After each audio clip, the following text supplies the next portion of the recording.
Ladies and gentlemen, good day and welcome to the Q4 FY22 earnings conference call of Puravankara Limited, hosted by Elara Securities Private Limited. As a reminder, all participant lines will be in the listen-only mode, and there will be an opportunity for you to ask questions after the presentation concludes. Should you need assistance during the conference call, please signal an operator by pressing star then 0 on your touchtone phone. Please note that this conference is being recorded. I now hand the conference over to Mr. Rupesh Sankhe from Elara Securities Private Limited. Thank you, and over to you, sir. Yeah, good evening, everyone. I would like to welcome the management of Puravankara Limited and thank them for this opportunity. I shall now hand over the call to Mr. Neeraj Gautam for the opening remarks. Over to you, sir. Thank you, Rupesh. Good evening and warm welcome to you all. I hope you and your family members are keeping well. Thank you for joining us at Puravankara Limited's fourth quarter and FY 2022 earnings conference call. My name is Neeraj Gautam. I am the Executive Vice President Finance of Puravankara Limited. The presentation and financial results for the quarter ended March 31st, 2022 have been uploaded on the stock exchanges. I will start with a brief update on business and highlights for the quarter and for the year. Following that, my colleagues and I will be happy to answer any questions that you may have and suggestions which you like to give us. In the financial year 2021-22, we as a company demonstrated immense resilience. I am happy that our robust performance across key parameters met all our expectations.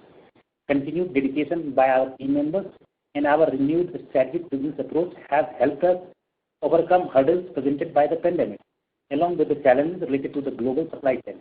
In addition, we are making efforts to further professionalize our work pressure, and all this we have brought in some of the best brains in the industry to oversee different functions of our business and fuel our growth in the coming years. Coming to the performance for the year, we clocked the highest ever sales value for the company since inception. We sold 2,616 units, corresponding to a volume of 3.52 million square feet. The sale value grew to 2,407 crore, which is 9% higher on year-on-year basis. The sale realization improved to rupees 6,838 per square feet from rupees 6,420 per square feet a year ago, which is an improvement of 7% in price realization.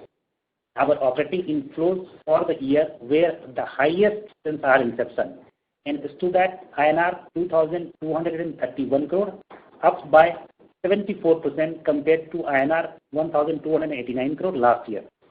In terms of our financial performance, for the year, our total revenue from operation stood at INR 1,381 crore compared to INR 1,054 crore for a similar period in the last financial year, implying a year-on-year growth of 31%.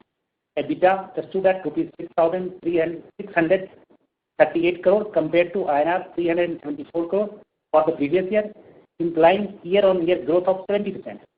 Total comprehensive income for the year stood at INR 146 crore compared to a total comprehensive loss of INR 6 crore during the last year. During the year, we have launched 6 new projects: Tivoli Hills in Bangalore, South Bay in Chennai, Provident Palm Vista in Mumbai, Sparkling Springs in Bangalore, Tree Haven in Bangalore, and Provident Windward in Kochi. The company continues with its focus on the launch pipeline. We have 18 projects with a development potential of over 60 million square feet in our launch pipeline for the next 3 to 4 quarters. All these projects are at various stages of approval process and are on the track for their scheduled launch timelines. Coming to our quarterly performance, we witnessed a strong recovery and a significant jump in sales volume for the quarter, which stood at 1.19 million square feet, up by 20% year-on-year basis. Sale value during Q4 FY22 jumped to 10% to INR 831 crore compared to INR 753 crore in Q4 FY21. Coming to the financial performance of the quarter, our consolidated revenue for the quarter was INR 319 crore compared to INR 340 crore in the previous year's corresponding quarter. Our EBITDA for the quarter was INR 64 crore compared to a loss of 0.24 crore during the same period last year. The total comprehensive loss for the quarter was INR 22 crore compared to a total comprehensive income of INR 8 crore during the corresponding quarter in the last year. Loss for the quarter was due to operating expenses incurred on new launches, revenue for which will be recognized only on completion of as per revenue recognition accounting standard. Coming to our position of debt and cash flow, we have reduced our debt to INR 1,857 crore, down to 20% from INR 2,029 crores last year. Our net debt to equity ratio improved significantly from 1.20 a year before to 0.90. The cost of debt stands at 10.56% as on 31st March 2022. Further to this, we have balanced collection of 2,528 crore from sold units as of March 31st, 2022, and the value of our unsold inventory was INR 4,674 crores. We need INR 3,110 crore to complete this inventory. Basis this, we have an estimated operating surplus of INR 4,092 crore from the launched portfolio of projects, which compares favorably against the current outstanding net debt of INR 1,857 crores. Besides this, we have inventory not open for sale. Out of this, we have an estimated surplus of 2,024 crores. Now coming to our other initiatives, our first ESG report 2021 based on Global Reporting Initiative Framework offers a comprehensive layout of our sustainability commitments, showcase impact and progress, and highlights our people-centric initiatives.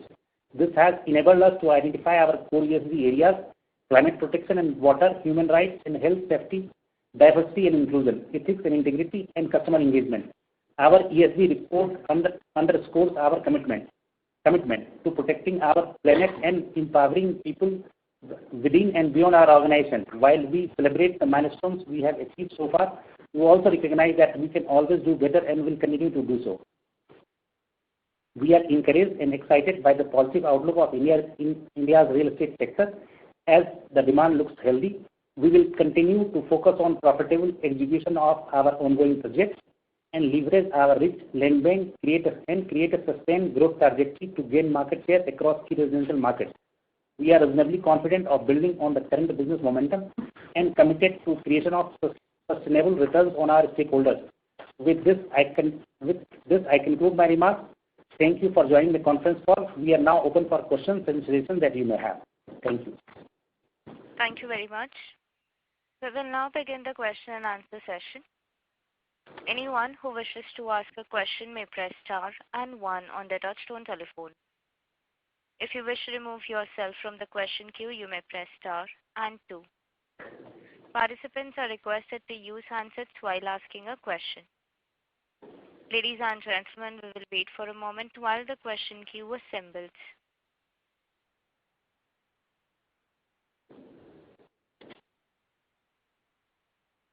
The first question is from the line of Dhananjay Mishra from Sunidhi Securities and Financial Limited. Please go ahead. Yeah, good evening, sir.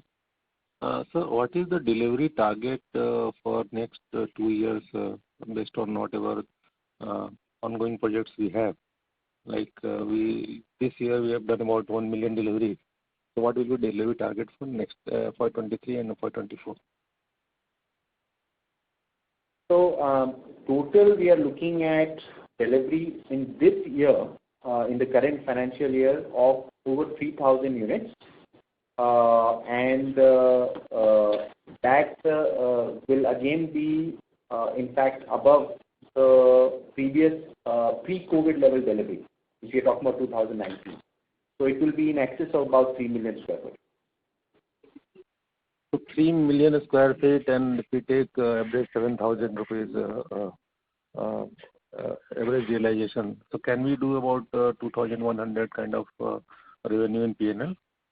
See, if you look at average realization, would not be 7,000 because it also includes Provident Housing, it also includes Purva land projects. So average realization would be lower. But I think somewhere in the range of 6,000 per square, 6,600 per square foot will be Puravankara, and about 5,800 to 6,000 rupees will be Provident, and Purva land would be somewhere in the range of about 4,500, 4,600 per square foot. So, we will be delivering about 3 million square foot, and then you can do the math. But the point is that we will be back in terms of delivery on pre-COVID levels, and we definitely see improvement there.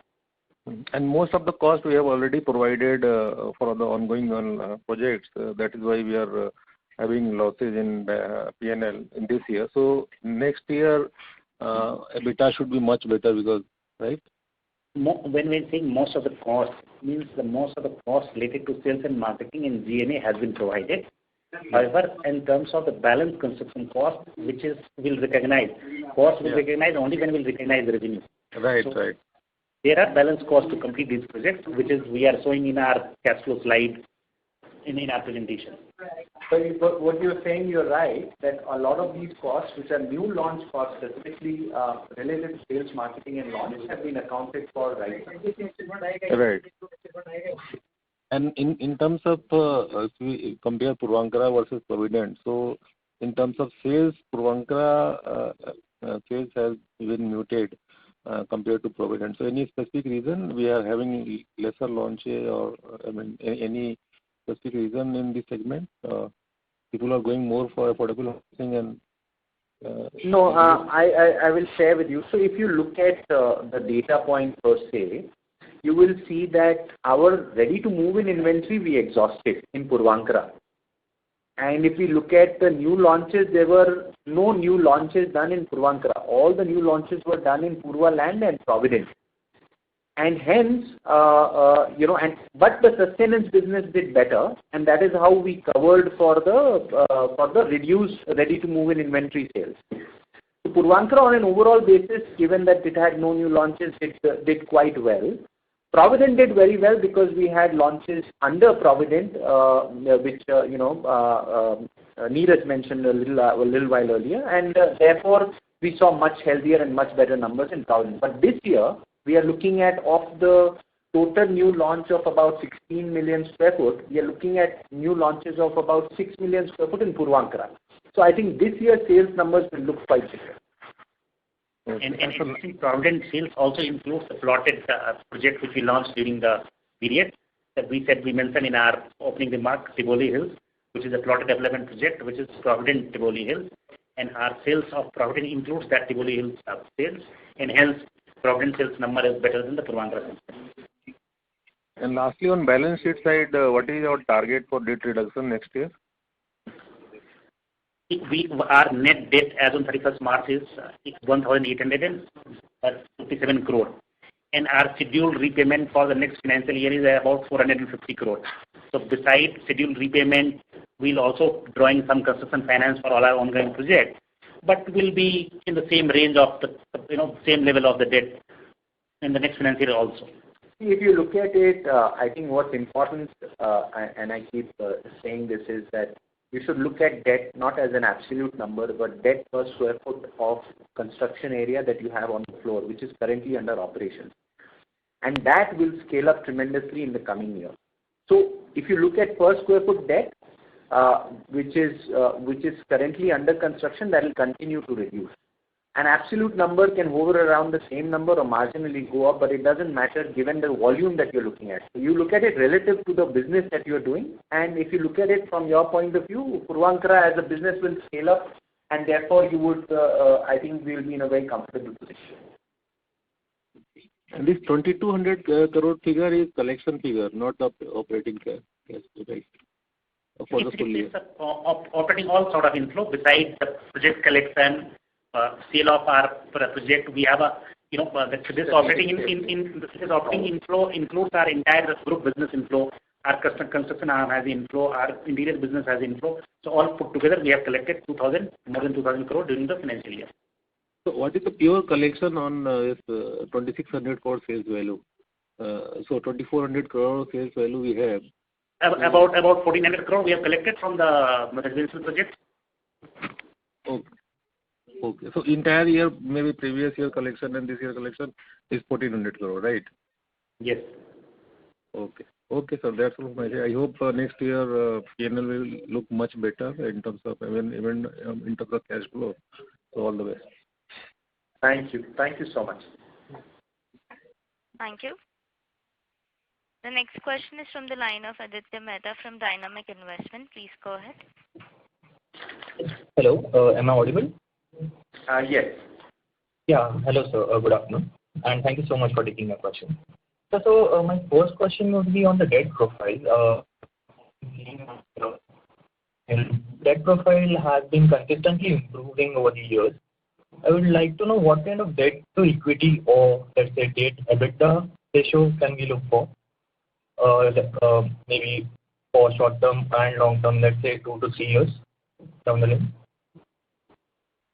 So on the debt piece, I think we are currently in the range of about 0.9, and we will continue to maintain that level of 0.9. And as we obviously launch projects and our net worth goes up, the number will start looking better. But having said that, I think debt to EBITDA number at this point in time is a anomaly per se, because revenue recognition happens on the quantum of delivery that you do. What one should look at really, again, I'll repeat myself in continuation with what I said earlier, is you need to look at what kind of sales volume are we doing, what kind of burn are we doing, and what is the square footage on the floor. On a per square foot basis, what debt do you have on your books? If you look at that number, and that's how industry should be looked at, because till such time that the new accounting standards stabilize on the business side of it, to understand how the debt is working for the group. I mean, debt also works for the group as a part of the capital structure. So therefore, I think we'll continue to maintain the current levels. And I would like to add what Mr. Sheikh said. If you look at a debt repayment or debt to EBITDA ratio, essentially EBITDA is what? Area is adding the interest to the gross profit. In the case of real estate business, all our debts are essentially a working capital debt. It's not the debt which we have taken and funded the fixed assets, or we are not servicing the debt out of net profit. Our debts are serviced out of the project cash flow, unlike any traditional business where debt is serviced out of the profit. In this business, all our debts are working capital, which is serviced out of the cash flow of the project. And if you compare the debt vis-a-vis the kind of project collection we are doing, project repayment we are doing, our cash flow, if you go by our cash flow slide, consistently we are making the operating cash surplus quarter-on-quarter basis after servicing all our debts, and on top of it, reducing debt as well. So hence, the debt of a real estate company should be looked at from an operating cycle perspective, and these debts are largely in the working capital in nature, unlike the term loan debt. Okay, sir. Yeah, I understand that. So my next question would be a bit of guidance related. So your quarterly and year sales performance has been quite strong as far as I've seen, but the revenue recognition is muted. You also completed a Sorry to project. interrupt you, Mr. Mehta, but your voice is breaking in between. Okay. Am I audible now? You are audible now. Yes. Yeah, sorry. So my next question is related to the guidance. Your quarterly and yearly sales performance has been quite strong, but the revenue recognition is muted, and there has also been a lag in the delivery. Also, this year you completed one project, if I'm not wrong. Can you please shed some light by when we can see this? First and foremost thing we would like to say that essentially we do not give a guidance about the future. Having said that, we can explain why revenue was muted despite a very good sales and very good collection for the quarter and as well as the year. If you look at the sales and collection, during the year we have launched 6 new projects, as I mentioned in my opening remarks. So part of these collections are coming out of the new sales. However, as you are aware that because of the accounting standard requirements, I will able to recognize revenue from these new launches only when we complete these projects. During the quarter, the revenue which I recognize only from the old RTM projects, where the revenue or the units which were left was a sort of residual units where margins were little less, and hence the revenue was muted for the quarter as well as the year. However, we are improving. If I compare with the immediate previous financial year, our total revenue recognized is up. Right. And on the marketing expense for the quarter, I would love to know what is the marketing expense for the quarter in terms of percentage of sales, and also, do you think this would go up in the coming quarters? So if you look at it from percentage of sales, we are normally within the range of 5%, but that is in terms of percentage of sale value. But if you look at the revenue recognition, it would be different because that percentage will depend on what is the quantum that you have delivered. And we expect that to continue in the same range. I mean, as we scale up our operations and we deliver more and more in terms of sales numbers, I think possibly we'll find more efficiencies and it can come down, but it would be in that same range. Okay. Yeah, I understand. However, in the revenue recognition, when you look at it in the financials, obviously it gets front-loaded in the revenue recognition and then it hits the bottom line because of the new launches. Because revenues are not getting recognized and they will get recognized later. In expense, I just to add what I said, expenses, the marketing expenses will be there in coming 2 quarters also, and it will be disproportionate considering the big launch pipeline we have. So it will be disproportionate to the revenue which you're going to recognize. Okay, understand. And the launch pipeline, as we are continuing with it. We have good number of projects in the launch pipeline. Almost 18 of them are scheduled to be launched in next 12 months, if I'm not wrong. How confident are we in the terms of approval? Are we seeing any delays in terms of getting the approval, or how is it? How is the scenario there? So in the previous years, we had some disruption because of the first 2 quarters, largely on account of COVID and the disruptions caused by COVID. Currently, all the new launches which we have mentioned in the launch pipeline are already underway. So these are projects which are at different stages of approvals. Some at early mid stage, which are coming in Q3, Q4, and some at an advanced stage, which are expected to come in this and the next quarter. So, I mean, these are pretty much on track in terms of what we are projecting. And in fact, I would also say that some of these already have been applied for RERA. So we are expecting those RERA approvals and going ahead with those launches. So it's a mixed bag of things, but we are pretty much seem to be in good control on these new launches. Okay, sir, but then what sort of sales are we looking at from these launches coming up in the next 2 to 3 years? As I mentioned, we don't give guidance, but I think the quantum is pretty much shared with you in terms of which quarter we are looking at these launches. I just want to add what Mr. Abhishek said. The expected launch dates we have already reported in our ICP. Kindly refer to the slide 18. Besides that, kindly also note that the launches, the total launch, we are saying we are going to do 16.28 million square feet. However, the way we phase out our launches, we launch the project, but to open for sale only part of the inventory which will be available for sale for the customers. Okay, I understand.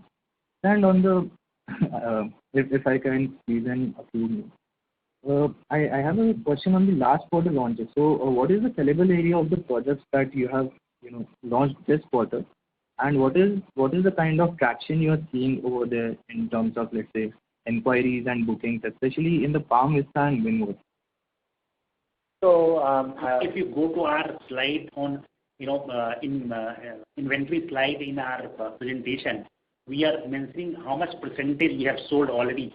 If you look at Palm Vista, we have already sold 45% as on 31st March. Palm Vista.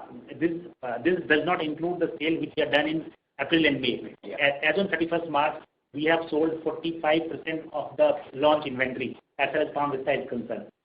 And rest of all the projects also, the numbers are there.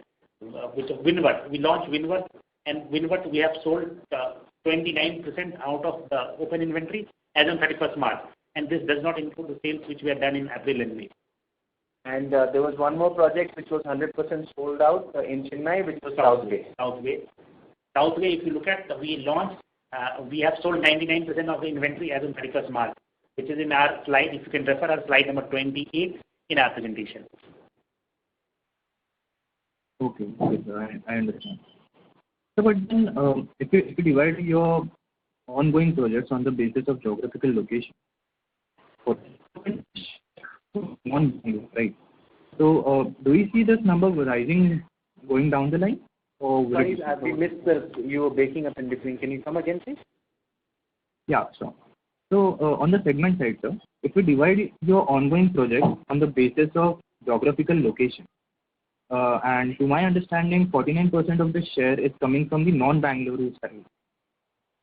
Do we see this number rising going down the line? Our endeavor is definitely to increase our volumes outside of Bangalore and especially in the West. In the next financial year, in fact, we are targeting almost 25% of our business coming from the West. And but having said that, a large quantum of our current land bank still continue to be in Bangalore. But our business plan and business growth is strategized around Chennai, Bangalore, Bombay, Mumbai, Hyderabad, and Pune in these 5 markets. So we will continue to see increased volumes outside of Bangalore, other than whatever we have already got in Bangalore, and of course we'll continue to acquire more. Okay, I understand. Then last question, if I may. Sorry to interrupt, Mr. Mehta. May I request you to please rejoin the queue? We have participants waiting for their turn. Yeah, sure, will do. I'll rejoin the queue. Thank you. The next question is from the line of Dikshit Mittal from LIC Mutual Fund. Please go ahead. Hello. Yes. Yeah, hi sir, this is Dikshit from LIC. Sir, my question is first, can you give the collections for the full year? 2,231 crore. We mentioned in our slide number, if you look at our slide number 24, we have collected 2,231 crore for the entire financial year. That includes all collection from residential projects, collection from our strategic exit from commercial assets, collection from our construction arm. All put together, we have collected 2,231 crore for the entire financial year. Okay, but sir, out of the pre-sales, can you give the figure? How much have you collected? About 1,400 crore. 1,400. And what was the figure last year, sir? Last year was, just give me a minute, let me refer the slide. It's about 1,200 crore. 1,200. Okay. And sir, in terms of launch pipeline, you have given pretty aggressive around 12 million square feet next year. So if I compare last 4-5 years, I think you have not done more than 3.5, right, in terms of launches. So what gives you confidence in terms of huge pipeline for the next year? So, I think it's important to understand that why we had came down, and it was a deliberate strategy to not tone up our launches, because we had almost 2.4 million square foot of ready-to-move-in inventory which was available with us. So our really focus was to bring that inventory down. That obviously also had a direct impact on reduction of our debt levels significantly. So our focus really was to bring down our ready-to-move-in inventory, which we have successfully achieved. Parallelly, over last year and a half, once we were realizing and that we are very near our goal, we needed to plan ahead and we needed to start planning for new launches. Other than COVID disruptions, if it was not for that, I think our launches would have been much higher. But having said that, I think now this year it would be better. Last year we did 6 launches, and obviously you are seeing, if you see the numbers and you look at it slightly more deeply, you'd see that our new launch and under construction business actually has grown last year by 51%. When my overall ready-to-move-in inventory sales have dropped by 67% because of non-availability, because we sold out. So, if an overall basis, we have already got the momentum of new launches, and we will continue to see the increased momentum of new launches and sales thereof. Okay.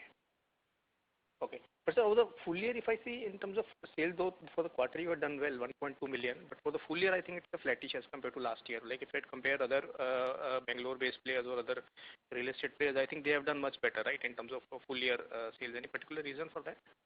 So I think you need to, again, as I mentioned, you need to look at if you break this down, you would see that large quantum of our business was coming from ready-to-move in inventory that we basically exhausted. We were completely dependent on new launches, and if you look at our new launches, our under construction and new launch business actually grew by 51%. So if you have to compare with the industry and the market, you should compare that number of our growth of 51% with anybody else in the marketplace. So the context is that all our new launches and under construction projects have grown and the sales have grown by 51%. That is the right context, because on an overall basis you may say, okay, yes, the business grown by about 9-10%. But really, if you look at it slightly more deeply, you would see that the business has actually grown by over 50%. Okay. First Q1 was little COVID impacted. Yeah, first quarter was also COVID impacted. And the new launch is what Abhishek mentioned. We did in Q3 and Q4, which is reflected in our yearly performance. If you look at Q3 also, our number was robust. Q4 also number was robust because we are able to launch the new projects which we intended to launch. Okay. And sir, now what is the on-ground demand status now? Because now interest rates are again rising, and plus because of inflation and also, do you see any slackness in demand currently? So at this point in time, we are not seeing any slackness per se in demand. We are continuing to see sales numbers, and unfortunately for us, a lot of our sales numbers will also continue to come from new launches, and that is anyways entering the market with at a completely fresh price point. So we see the market at this point in time as stable and growing, because also largely also on account of consolidation of the players and limited number of branded players launching projects. Okay, so that means around current sales velocity 1.2, 1.3 can be sustained, right? At least in the foreseeable. It will depend on the number of launches you are able to do in the quarter other than sustenance business. But yes, sustenance business will continue to grow, and therefore plus the new launches. So as we add the new launches, we will continue to see higher numbers. Okay. And so lastly, you this year you are targeting 3 million kind of delivery, right? 3 million square feet. Yes, that's the plan for the 2022-23. Yes. Okay, and sir, because last year you have reported on 900 crores and delivery is around 1 million square feet. So just wanted to know in sales, like what are the other items that you will do? Because if I see average. Last year's delivery was lower largely on account of the fact that all the projects were delayed because of COVID. So that has taken us time to streamline. But if you see our burn rate, that's gone up. Our investment into operations has gone up significantly, and therefore, the impact on both on collections and of course on sales as well. So we believe that now the momentum of delivery has picked up, and we should deliver about 3 million square feet this year. So that means 3 million will be booked in the P&L, right, this year? Yes. Okay. Thanks a lot. Thank you. Thank you. The next question is from the line of Suraj Nawandar from Sampada Investments. Please go ahead. Hello, sir. Good evening. Sir, if I remember correctly, you had given a guidance of 1 million square feet of sales every quarter. Is that correct? Am I remembering correctly? We normally don't give guidance, but yes, last quarter we did about 1.2 million square foot of sales, and the quarter before that we did 0.99, which is about a million square foot of sales. You're right on that number. So you're saying that this year you will do 3 million square feet of sales? No, 3 million square foot of delivery. See, okay, let me just explain. I'll take a step back again. When we look at our accounting system, we book revenues on the basis of quantum of square footage delivered, which is handed over with OC to the customer. So therein, that is a separate number than the sales number. Sales number is what we sell, but delivery may happen in 1, 2, 3 years, 4 years, depending on when the project gets completed. So please separate the sales from the revenue recognition. Revenue recognition happens on how much we will deliver. So this year we will deliver 3 million square foot. And on the sales side, obviously, we will launch about 16 million square foot, and then the rest of the math can be done on, basis of last year. Last year, we did total of about 3.5 million square foot of sales. which was the year before that was at about 3.2 million square foot of sales. Yeah. So you expect to beat this number, right? 3.5 million. Of course. Sales. Of course, definitely. Yeah, sure. Thank you, sir. I just got that confused. So thank you for the clarification. Thank you. Thank you. The next question is from the line of Dhirat Machalla from Elucidity Advisory. Please go ahead. Hi, thanks for taking my question. So actually, I have one comment about slide 23, where we have the cash inflows mentioned of 2,200 crores. Yes. So, one of the things that I've seen that's happening in the presentation and the PR that we do is that there is a little bit of a confusion between, let's say, commercial land sales, like the deals we did in Chennai or with Godrej, and then how you present the information. So just one humble request that if you can segregate information better for the analyst community, so we understand what the business inflow outflows are and what the one-time inflows outflows are. Sure. Absolutely. I think it's a good observation. Please send us a mail and we'll respond to you with the breakup. But going forward, we take that feedback. Thank you. Thank you. The other question I have is, with respect to slide 32, where you've mentioned all the new heads of various businesses that we have. Any particular thinking behind this? Because I think this is something new that we are seeing in the company with so many senior level designations. Right. So as a strategy in the last year, I think we have strengthened two things. One is we are professionalizing the management and strengthening the bandwidth of the management of the company. The objective is, as we scale up our operations, we want to be able to create more decentralized decision making and far deeper control and effectiveness on project delivery with each region and each P&L.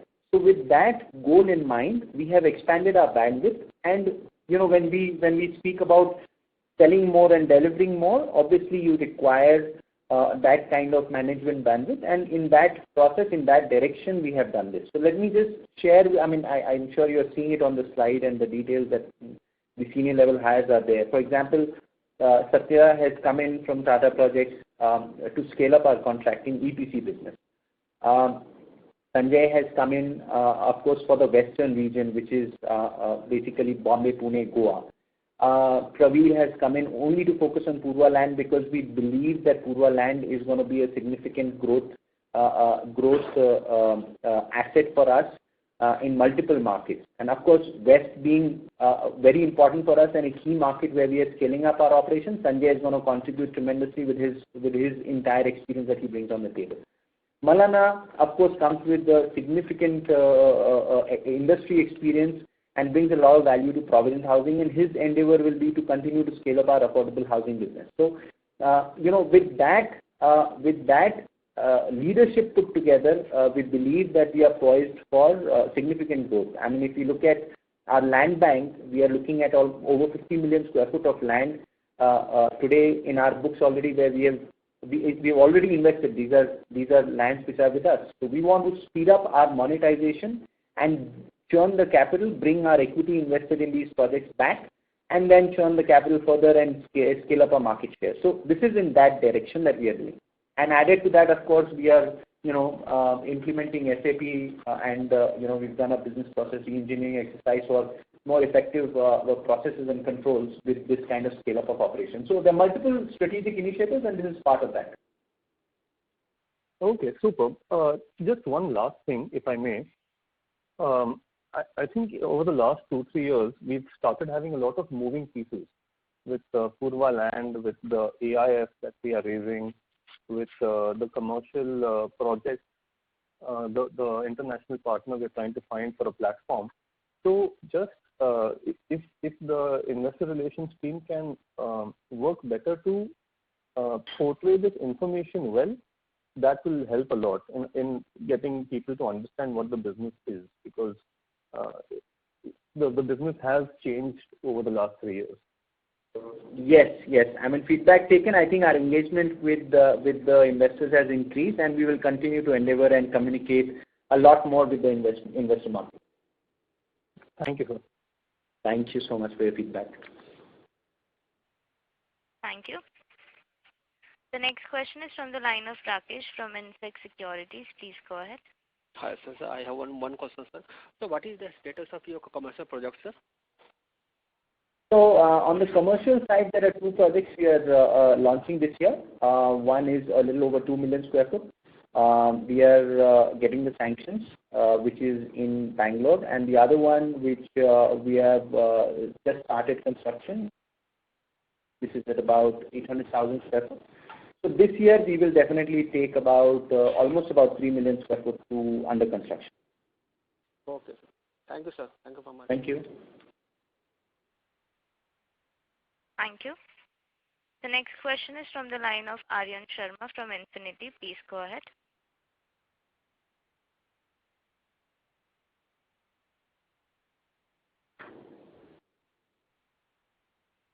Mr. Aryan Sharma have left the queue. The next question is from the line of Aditya Mehta from Dynamic Investment. Please go ahead.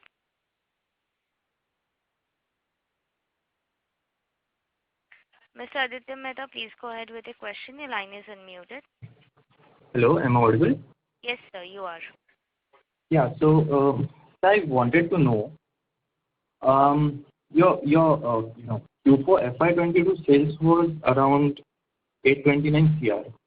Would it be right to assume that by the end of FY23 we'll achieve an annual sales of 3,000 crores? Look, again, as we mentioned earlier, we don't give guidance. But if you extrapolate, definitely the business will be higher than what we have done this year, which is over 2,400 crores. It definitely will be higher than that. Okay, sir. And one last question on the plotted development. Of late you have entered into this plotted development business. So what's the kind of market that you're looking for in terms of size? When you ask in terms of size, are you asking generic market size, or you're saying what business we are looking at doing from this asset class? So what business you are looking at? So from our point of view, we are definitely looking at any point of time doing minimum of 25 to 30% of our business from this asset class. So that's the target we have set for ourselves. 25% of the overall business should come from plotted development. Okay, sir. Understood. Yeah, that's all from me. Thank you. Thank you. The next question is from the line of Aryan Sharma from Infinity. Please go ahead. Yeah, good evening. Am I audible? Yes. Yeah. So my question was regarding the overall demand environment. Like, how is the initial response post this 40 basis hike in interest rate? Like, are the customers a bit hesitant, or haven't you seen any impact regarding this? So far we haven't seen any impact on the sales numbers. I think the environment in general is in a mode where people have come back to take a buying decision, and that's on multiple reasons. I think one of them are clearly the COVID reason, and second has been the overall real estate environment per se, the demand supply situation. You don't have the kind of supply you used to have earlier. And also the fact that generally the salary levels have seen significant jump in the last 2 quarters. I mean, if you just read the papers, especially in IT sector, a lot of employment has been generated. Over 70,000 jobs have been created. And then on an overall economy basis, the government investing the kind of capital they are investing in infrastructure, etc. There is a lot of movement in the economy. So on an overall basis, we are not seeing any significant impact on the demand side with these increased interest rates, because I think more than compensated with the increased salaries, because it's just around the time when salaries have increased and a lot of people are in the market and new job opportunities are being created. Right. Okay. Yeah. So now coming to the range of price hike that you have taken in the last quarter.